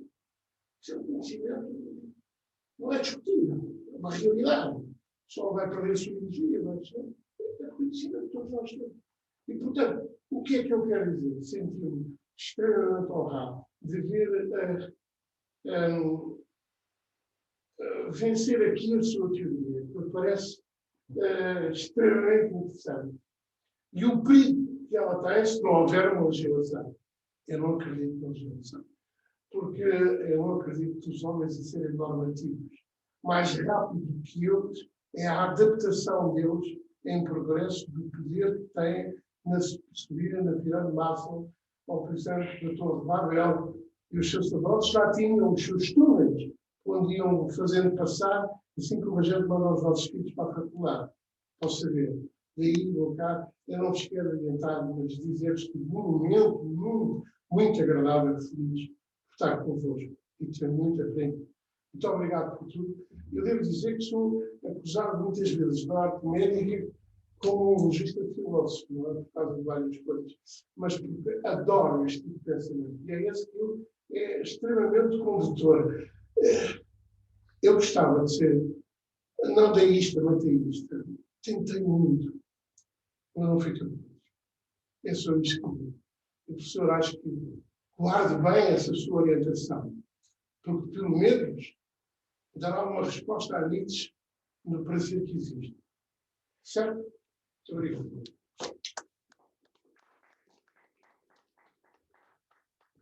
Vamos passar a palavra ao Dr. Mário Mendonça, dizer a sua justiça. Muito obrigado. Eu acho que vir aqui também a falar como economista com o risco, porque o nível do debate estava tão elevado e as discussões filosóficas eram tão importantes e tão transcendentes que o economista tem sempre alguma dificuldade, alguma relutância em falar de coisas mais terra a terra. Porque há sempre aqui duas dimensões. Há uma questão que eu não sei, acabaram de falar nela, mas tem a ver um bocado com o que é o tempo, no meio desta coisa toda. O Arlindo Oliveira falou das 24 horas e dos 2 ou 3 segundos que nós estamos aqui, mas a questão que eu coloco muitas vezes é qual é o tempo do universo. Nós sabemos qual é o nosso tempo. E qual é, vamos lá, a maneira como nós olhamos o universo e a percepção que nós temos do universo e a partir do qual nós construímos a noção do tempo.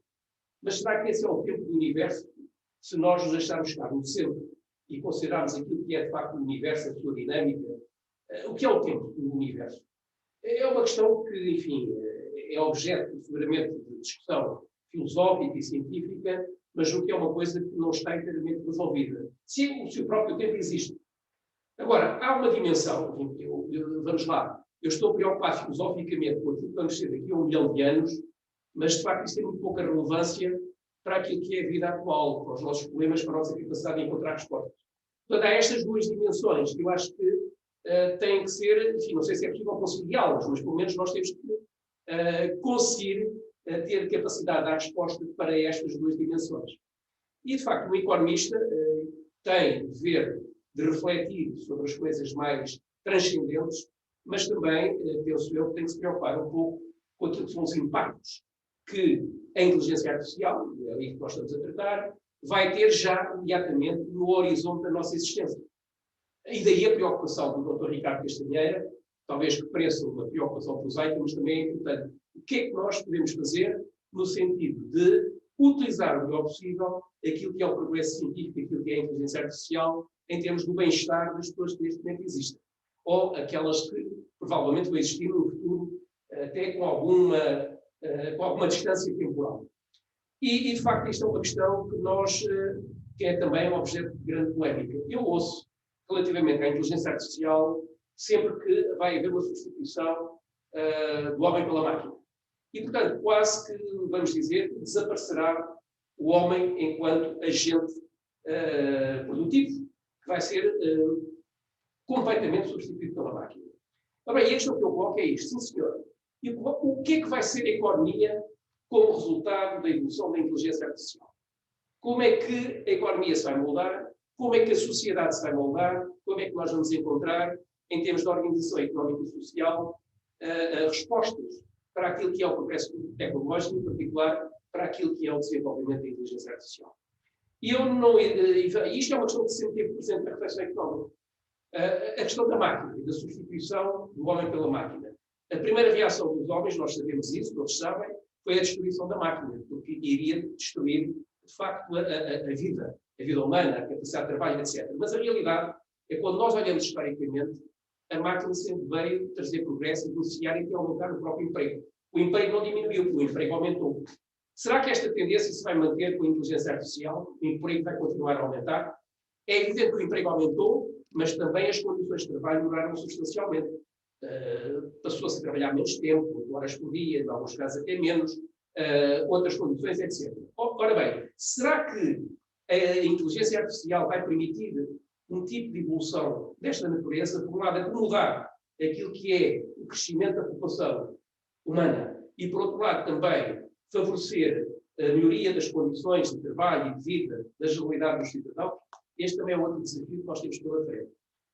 E, desculpem-me que diga, a questão de saber, no meio disto tudo, se a produtividade vai ter de ser imensa, nós todos falamos em termos da produtividade, nós temos que olhar para o outro lado. Sim, senhor, e quem vai consumir os resultados do aumento da produtividade em termos económicos? Porque se o homem não trabalhar, não adianta estar a produzir máquinas para produzir máquinas para produzir máquinas, é sempre um problema que existe em termos de economia. Portanto, isto significa o quê? Que todo este progresso tecnológico vai ter impactos significativos em termos da alteração das relações económicas e sociais e mesmo políticas na sociedade. Não sei se para o bem, não sei se para o mal, mas vai, de facto, exigir. E, portanto, eu também me lembro um pouco, não sei se aplica ou não, aquela máxima, não é? Quando o Ford introduziu a produção em massa e em cadeia da produção de automóveis, que alguém perguntou, mas quem vai consumir esses automóveis todos? Eram os próprios que estavam a produzir os automóveis, não é? E foi isso que permitiu, de facto, o desenvolvimento da produção em massa. Ora bem, e é precisamente isto, no fundo, que é a grande questão que coloca em termos de economia, saber se, efetivamente, a inteligência artificial não vai significar isso mesmo. Mais e melhores bens, mais e melhores condições de trabalho. Agora, pode ser exatamente o contrário, mas também isso pode significar que, digamos, que grandes transformações de natureza política, etc., provavelmente irão surgir com o desenvolvimento desta inteligência artificial. Eu tenho tendência a considerar que o resultado da inteligência artificial será um resultado positivo. Digamos, vai ter um impacto muito positivo em termos de organização. E, portanto, alguém falou aqui há pouco que havia, talvez creio que era o Dr. Ricardo Castanheira, no sentido de dizer que havia aqui um pessimismo relativamente ao futuro dos economistas. O que eu posso dizer, enfim, não sei se depois quererão fazer algum comentário ou não, que provavelmente os economistas, como nós os concebemos atualmente, vão deixar de existir.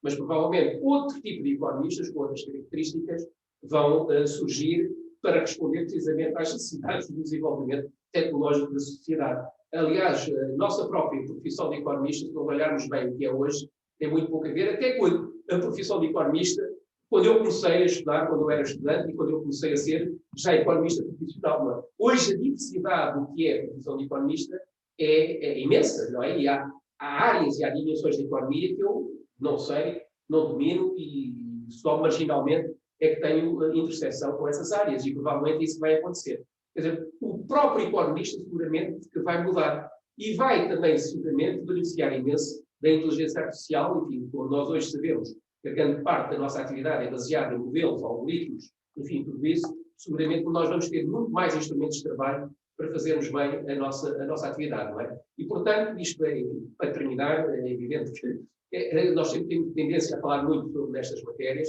mas eu, de facto, sou daqueles que têm uma visão otimista relativamente aos impactos da inteligência artificial, para já no imediato, em termos da nossa própria atividade e em termos da própria sociedade. Acho que mudanças qualitativas importantes e positivas podem acontecer relativamente à generalização e à utilização da inteligência artificial. Agora, estas coisas têm sempre as duas faces, não é?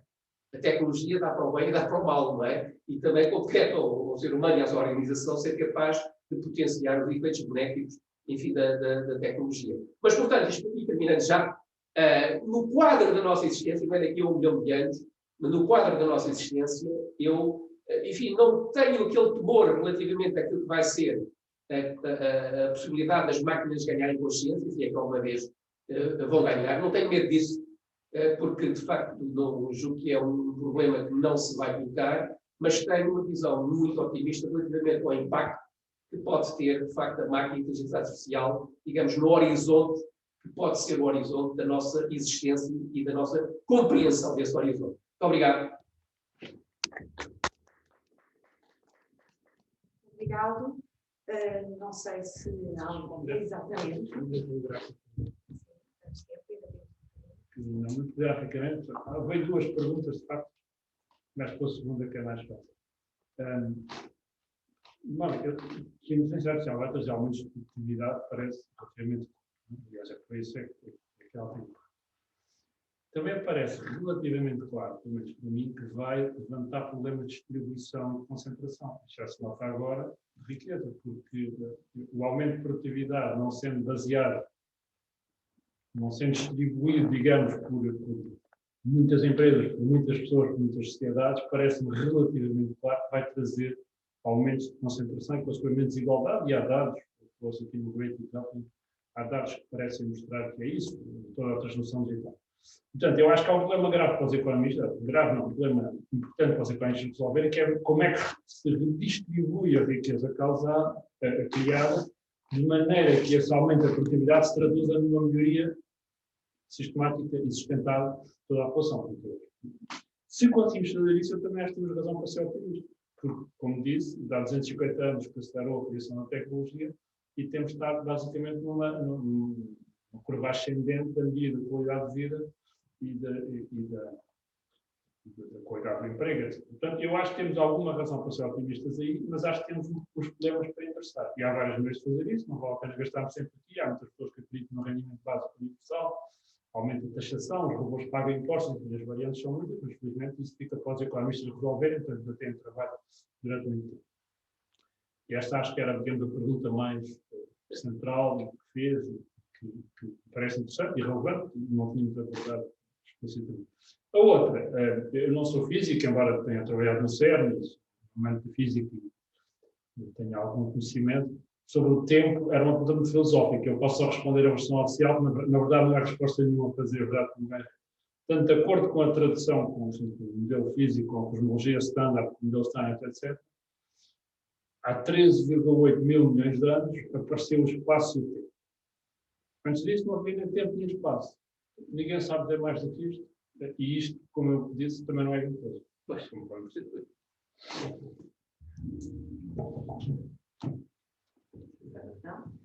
Agora, só dar aqui uma chega. Realmente vai haver muitas questões para resolver com a introdução da inteligência artificial nos processos produtivos. Enfim, faltam 4 ou 5 minutos para dar este comentário final.